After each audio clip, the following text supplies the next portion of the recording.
films are execution dependent. When you're making a Marvel movie, it's less execution dependent because everyone knows what that concept is, everyone understands what it's going to be, it's very, very, very clear.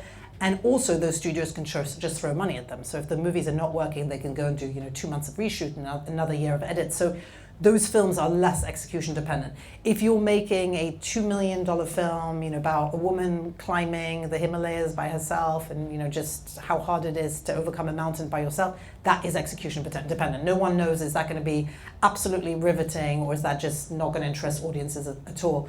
So the films that I tend to make, which tend to be, dramas and small, tend to all be execution dependent.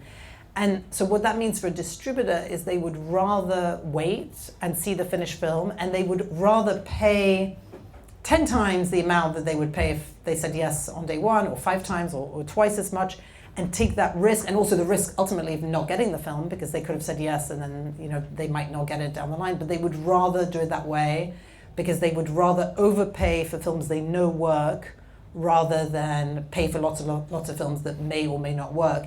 And then another piece of it is really to do with the distributors or the studio's business capacity to take on films, like how many films every one of these films taking it on is a cost of their team and their focus, and it's, so for them, they would rather do less and make sure that basically they're taking bets on films that really work.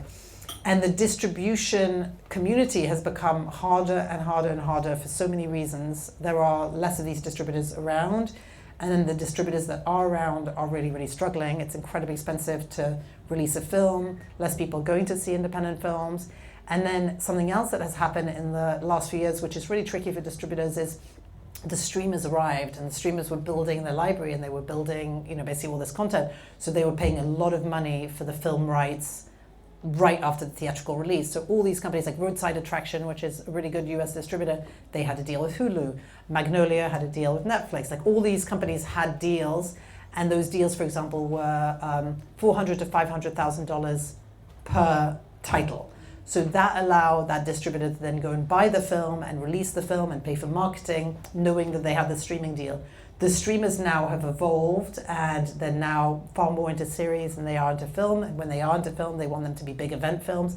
They're making their own films. Netflix budgets have gone, from smaller budgets. Now they're making $100 to $250 million films. So they're not interested in that kind of second window distributor business, and it has really, really hurt the distribution community. So it's a struggle right now, distribution.